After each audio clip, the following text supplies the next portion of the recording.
Hi, everybody. Welcome to English Digest. I'm Tom. Hi, I'm Stephanie. And today we're going to be talking about some food. And food, of course, is something you eat. And, of course, sometimes when you have a meal, you have a craving for something sweet afterwards.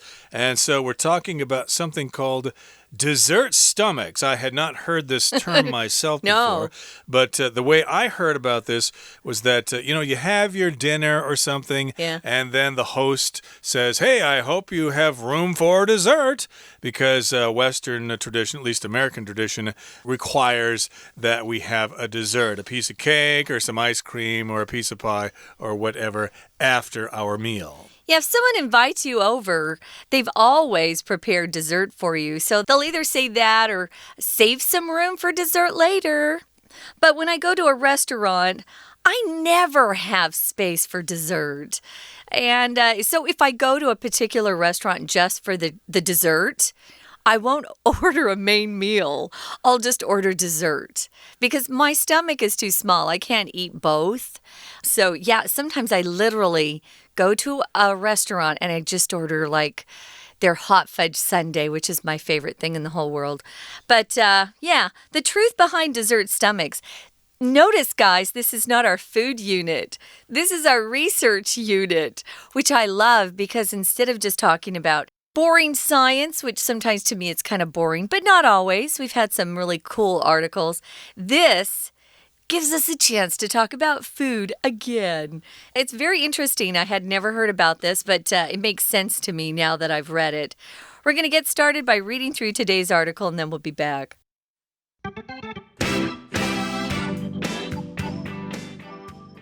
You've just enjoyed a hearty meal with your family. You're feeling absolutely stuffed, certain that you couldn't eat another thing. And then your mom sets down a gorgeous-looking chocolate cake. Upon seeing it, you decide you still have ample space in your stomach for a slice. Many people have what they call a dessert stomach. This is an imaginary little compartment that can accommodate a bowl of ice cream or some other sweet treat. But although the space is imaginary, research has proved there's real science behind the dessert stomach phenomenon. In one experiment, participants were asked to drink a strawberry milkshake. They were then given a second identical milkshake as dessert and could drink as much as they liked. The following day, this procedure was repeated, but this time the dessert was a chocolate milkshake. Participants consumed more of the chocolate milkshake than the second strawberry one. We always seem to have room for desserts because of the difference in flavor between them and our main meal. When we eat food with the same flavor, each bite produces less of an effect on our brain's reward center, producing an effect known as sensory boredom. However, food with a different flavor stimulates our appetite. This sensation is stronger than our sense of being full. So we can ignore the latter sense and enjoy our dessert. Scientists call this sensory-specific satiety. Of course, just because we can eat more doesn't mean we should. Indulging in desserts can cause us to become overweight. So if you're craving something different, try having some fruit. It's sweet, but much lower in calories. Okay, so let's get into this, everybody. It's the truth behind dessert stomachs. Okay? Dessert. All right. Yeah, I think I probably said that on purpose here because a lot of people confuse the word desert and dessert. Some people say, well, the one way to tell the difference between the word desert, 沙漠, desert, and dessert, 甜点, is that dessert has an extra S in there, so you always want more. Dessert, you always want more. But I made this confusing myself because I thought, well, yeah, but isn't the desert full of sand? And sand starts with the letter S, so you've got two S's there with lots of sand there. So now I've confused myself with that little memorization game. But the truth of the matter is desert is just one S. Dessert is two S's. And dessert, again, is the sweet thing you eat after a meal. To make this even more confusing, though, Tom, dessert with one S is actually a verb, which means to leave someone behind or to abandon someone. So, yeah, it's kind of confusing. But yeah, for the noun form of dessert, which means you're eating something sweet, it is two S's. So keep those straight. Yeah, I guess one way to memorize this is to realize that when you eat dessert, you kind of go dessert. Yum. Because you want to spend a lot of time eating that dessert. Yeah. I did also want to mention that this is a kind of an American tradition to have sweet food after a meal. I was talking about this with my wife a couple of weeks ago, and she said, yeah, I've only heard of you Americans eating sweet things after meals. We Chinese, or at least my family, we don't do that. We have our regular meal and then we're done with it. We don't have anything sweet after the meal. Although I have heard of people having fruit after meals here, which is a little sweet. So I suppose it's kind of similar. So in any case here, we're talking about the truth behind what is called a dessert stomach. And, well, we start off by saying, you've just enjoyed a hearty meal with your family. So here we've got the word hearty, which means it's fulfilling. It's just what the doctor ordered. You were hungry and you had a nice balanced meal with meat and vegetables and potatoes and stuff like that. You feel really satisfied. Yeah, and you're not eating a small portion of things either. It's something that really keeps you full and satisfied for a long time. Yeah. It's nice to have those hearty meals. I think of stew and cornbread that my mom used to make when I was growing up as being a hearty meal. If I'm eating, chicken breast and broccoli, that's not really hearty. So those hearty meals will keep you full for a long time. They're very filling. You're feeling absolutely stuffed. Certain that you couldn't eat another thing. Instead of absolutely, which means completely, you could also just say, I'm positively stuffed or I'm completely stuffed. But you'll often hear us put those two words together. I'm absolutely stuffed because you want to, as you guys say, 强调, that you're really full. So you're absolutely stuffed. And if someone's stuffed, it means, wow, they probably ate far too much than they should have. I've been trying lately to stop eating before I have that feeling of being stuffed, which can be kind of uncomfortable. And it usually leads to weight gain if you're feeling stuffed. So try to stop eating before you reach that point. Stuffed, again, just means you're very, very full. We would also say that a stuffed animal is something that most kids love to collect, like a bear, a teddy bear. It's stuffed full of cotton or some sort of fabric. But here we're talking about people's stomachs being very full. Yep, I'm absolutely stuffed. I can't eat another bite. I'm totally stuffed. And so you are certain that you couldn't eat another thing. But then your mom sets down a gorgeous-looking chocolate cake. That would be the whole cake. We're not going to advise you to eat a whole chocolate cake. Don't do that. Because they usually are quite large. So what you want is a piece of cake. I'd like a piece of cake. I'd like a piece of pie. I'd like a piece of pizza because those things are usually quite large and people eat pieces of them.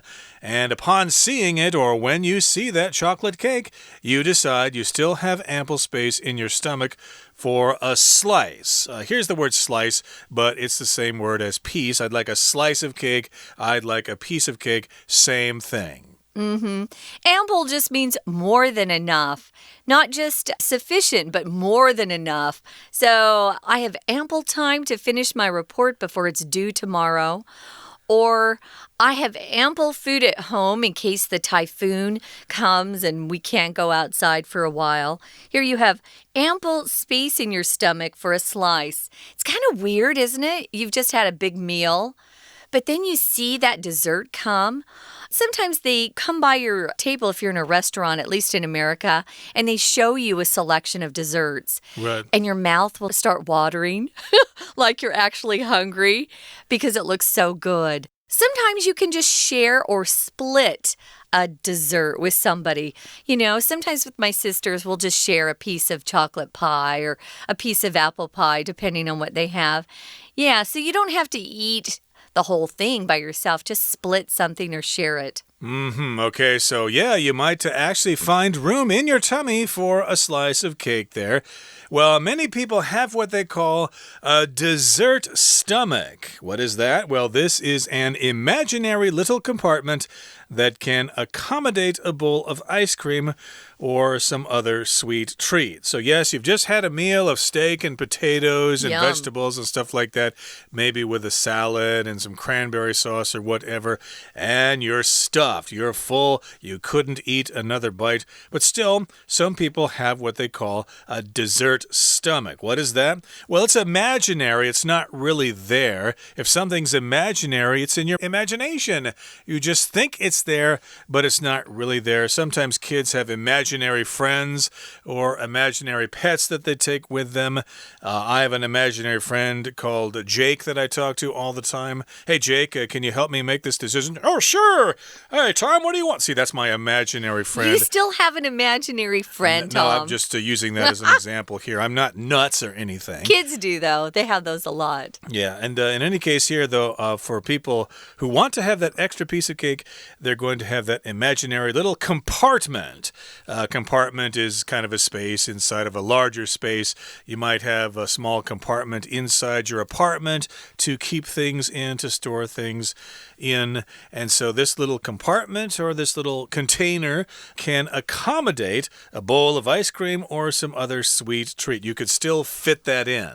We often use compartment with our cars. We have a glove compartment that we'll put stuff in, maybe our insurance papers. Or if you're on a plane, there's the overhead bin, sometimes called an overhead compartment, that you can put your luggage in as well. We're going to talk more about this, guys, about this space that is imaginary, but seems to be kind of real according to research. But right now, we're going to listen to our Chinese teacher.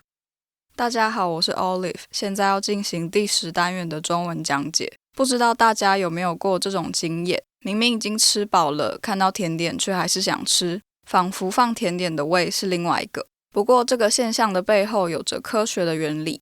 文章第一段就描绘出了明明吃得很撑，但还是想吃一块巧克力蛋糕的情境。首先我们来看到第一题。空格前一句说明在饱到吃不下其他东西后，看见一个巧克力蛋糕。空格这句的后半部分说明胃里仍有足够的空间来一块，所以我们可以推知这一句的文意是一看见蛋糕就有吃得下，而一怎么样就怎么样的常用句型有 as soon as 加主词加动词逗点，再加另外一个主词和动词。如果副词子句和主要子句的主词相同的时候，副词子句可以改成 upon 加 VING 或是 on 加 VING。另一个句型则是 no sooner had 加主词加过去分词加 than 加主词加过去式。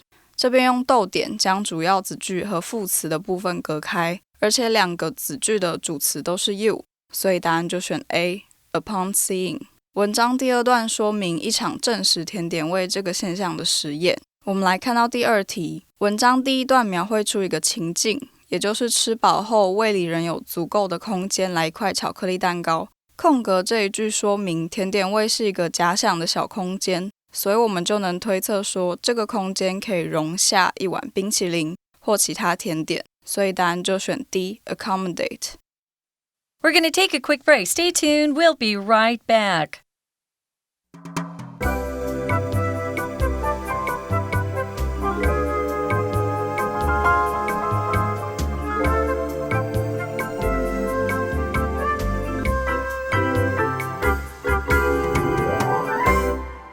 Okay, let's talk about the next part of our lesson. Again, we're talking about something called a dessert stomach. And that's an imaginary little compartment or space inside your tummy that can hold maybe a bowl of ice cream or a piece of pie or a slice of cake or whatever. But although the space is imaginary, research has proved there's real science behind the dessert stomach phenomenon. Okay, it's actually real according to research, not a real compartment, but the idea is real about still having room to fit in a piece of cake even though you just stuffed yourself silly. Yeah. Who cares? If it looks good enough, I'll try. Unless my stomach really hurts and I have overstuffed myself or overeaten. So, yeah, the space is imaginary, but there's some science behind this. It's kind of interesting. The dessert stomach phenomenon. Phenomenon just is something that happens in the world that maybe we don't have a good word for it, or we're not quite sure what it is, and so we'll just use that word phenomenon. Phenomenon is singular. Phenomena is plural. Plural, yeah. So in one experiment, this is what they did. They had participants, people who were participating in that particular experiment. They were asked to drink a strawberry milkshake. You can be a participant in different things. Sometimes if you're a spectator, all you're doing is actually watching something. For example, at a game or at a concert, you're actually a spectator, right? But if you're a participant, you're actually taking part in something.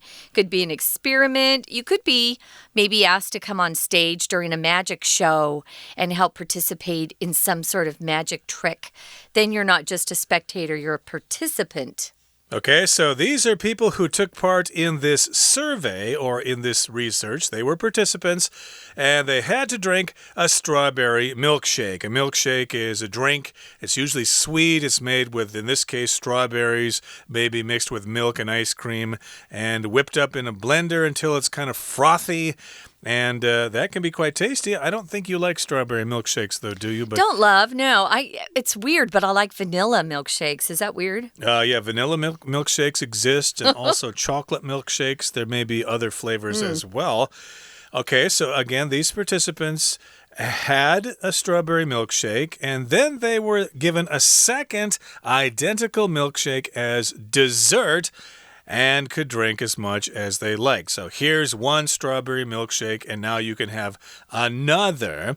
Well, the following day, this procedure was repeated, but this time the dessert was a chocolate milkshake. So they changed the flavor there, and participants consumed more of the chocolate milkshake than the second strawberry one. So they had a strawberry milkshake and part of the second one on the first day, and then on the second day, they had a strawberry milkshake, and then a very large part of the chocolate milkshake, which means it kind of sounds like they were bored of the strawberry milkshake, and they were excited when they got something different. Yeah, it's a different flavor, so I can see being more excited. Sometimes if you keep eating the same flavor, it starts to get kind of boring for you, and that's what they're going to find out from this experiment. So, yeah, the following day, the procedure was repeated, but this time they switched out the strawberry for the chocolate, and participants drank more or consumed more. If you consume something, guys, especially if it's some sort of food or drink, it's just you're taking it into your body. We can also consume other things like gas. You're a consumer if you buy things at a store and use them. So more people liked the variety of flavors, you could say. And so they had more room for that dessert shake if it was a different flavor. It's kind of interesting. Yeah, we always seem to have room for desserts because of the difference in flavor between them and our main meal. So yeah, the difference between the desserts and the main meal. They're different, okay? You just had a steak, potatoes, broccoli, or whatever, and now you're going to have a chocolate milkshake. Yes, that's quite different from the stuff that I had before. So yes, I can make room for that chocolate milkshake because it's different from the meal. And of course, as we often say in English, variety is the spice of life. We just like to have things different all the time. I think so. So when we eat food with the same flavor, each bite produces less of an effect on our brain's reward center. We'll often hear about this reward center. There's something in our brains that make us happy, depending on things that we do or things that we eat. For example, if you go jogging, it's supposed to give you this high, this feeling of being really happy. And if you eat something really tasty, it gives you that same effect. It makes you very happy. That has something to do with our brain's reward center, and it produces an effect known as sensory boredom. Boredom is, of course, the noun for the adjective boring. If something's boring to you, it's just not interesting at all. And, it's maybe kind of tedious. It's not very interesting, something that would make you want to keep doing it. Sensory, of course, has something to do with our five senses: touch, taste, smell, things like that. So sensory boredom, our tongue probably gets bored. So that's sensory boredom if you're eating the same flavor again and again. Yep, I used to have a job as a security guard, but I quit because of the boredom. It was a very boring job, so therefore I quit that job. And yes, indeed, we do experience that with our taste buds. We get these rewards by having something different, and of course, we don't like the boredom. We like things to be different. However, food with a different flavor stimulates our appetite. Okay, we like to, stimulate our appetite, so something different will make us hungry again. And this sensation is stronger than our sense of being full, so we can ignore the latter sense and enjoy our dessert. So we've got this sensation or this feeling that our body has, okay? For example, if you go out in the cold during the winter, you will experience a sensation of coldness. You might start shaking or something like that. That is an interesting sensation.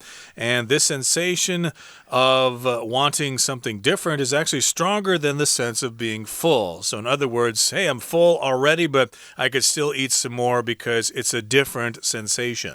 Yeah, sensation here means more of a feeling, right? But we'll also use it to talk about something that that grabs your interest and makes you feel excited.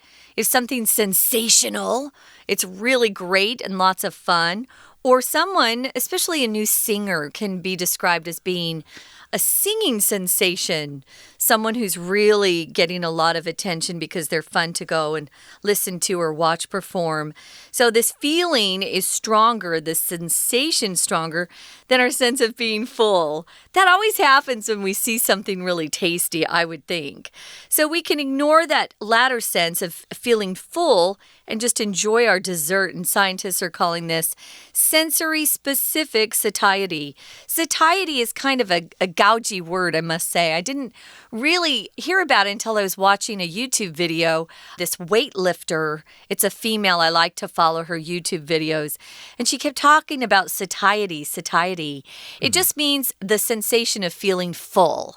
You're satisfied, you've eaten a meal, and you no longer need to eat anymore because you feel satiated. That's the adjective form of this word. Satiety, though, is a noun. So sensory specific just means it only has to do with your taste buds or your sense of taste. You're satisfied at that point. Very good. That's a scientific term here. And here in the final paragraph it says, of course, just because we can eat more doesn't mean we should. Yeah, you can eat more, but maybe you should resist the temptation. Yeah, and sometimes if it tastes good, you just keep eating the whole bag of whatever. Cookies, yeah, if you never get fat, of course, chips. Go right ahead. But if you're like the rest of us who gain 20 pounds just by looking anymore. At food. We used to when we were young. We could eat everything. Yeah, before I was 30, I suppose I could do that. But indulging in desserts can cause us to become overweight. Yeah, so don't let yourself eat too many desserts. So if you're craving something different, try having some fruit. It's sweet, but much lower in calories. And as I said, I think that's actually quite common in meals here in Taiwan. So I think you're doing it better here in Taiwan than we fat bodies in the United States are doing. Craving here, of course, is from the verb to crave, which means you really want something. You really want to eat that. Oh boy, do I feel like having some mango right now. I'm craving mango. so. Yeah, a lot of pregnant women who are expecting a child, they have weird cravings. You've probably heard about this. I was just talking to my sister this morning, and she craves carbonated citrus drinks, which is weird because she doesn't really like carbonated soda normally, but it actually makes her feel much better right now if she just has a carbonated citrus drink, which is very specific, I must say. Yeah, but pregnant women often have weird cravings. But, if you're craving something, I thought the advice at the end of the article was really great. Just try having some fruit, and it might be just what you need. It might satisfy that little bit of craving. I'm trying not to eat dessert anymore, especially if I cook for myself at home.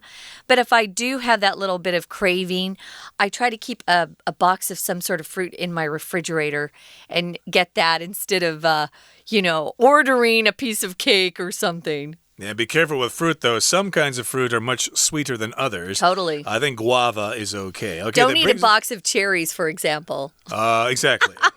Okay, that brings us to the end of our explanation for today. It's time now to listen to our Chinese teacher.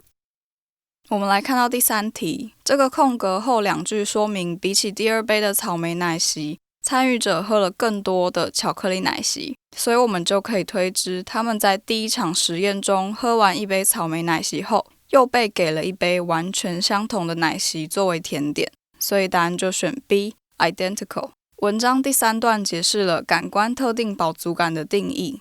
接着我们来看第4题。这一题的前一句说明了吃相同味道的食物时会产生感官厌倦的结果，而空格这一句以 however 开头转折语气，所以我们可以知道口味不同的食物会刺激我们的食欲，答案就选 C, stimulates。接着我们先来看到这一段倒数第2句的单字 sensation， 意思是感觉、知觉。我们来看一个例句 Once I felt an itchy sensation on my skin, I realized a mosquito had bitten me. 当我感到皮肤有一阵发痒的感觉时，我便意識到蚊子叮了我。与 sensation 相关的形容詞有很多，常見的有 sensitive, S-E-N-S-I-T-I-V-E, 敏感的、體貼的。Joanna often says mean things about others, but she's sensitive about being criticized herself. 琼安娜经常对别人说刻薄的话，但她对于自己受到批评却很敏感。Sensible, S-E-N-S-I-B-L-E, 明智的、合情理的。Teresa is a sensible person, so I feel comfortable asking her for help or advice. 泰瑞莎是一个明智的人，所以向她寻求帮助或建议让我感到很安心。文章最后一段建议我们可以用水果来代替甜点。第5题的前一句说我们不应该吃太多，而空格这一句提到说甜点可能导致我们肥胖，所以就可以推测沉溺于甜点会造成肥胖，所以答案选 A, indulging in。 最后一段第1句的 just because ... doesn't mean ...把 just 放在 because 前面，可以让后面的果来否定前面的因，有仅因为、并不意味，或是不要因为就以为的意思。而 just 也可以替换成 only 或 merely 这类的副词。今天的讲解就到这边，谢谢收听。That's all the time we have for today. Thank you so much for joining us. And don't stuff yourself silly with too many desserts. You will get fat. At least most people will. Yeah. Maybe some of you won't, but you're the lucky ones. Yeah. Okay, that brings us to the end of our lesson for today. Thanks for joining us. Please join us again next time. From all of us here at English Digest, I'm Tom. I'm Stephanie. Goodbye. See ya.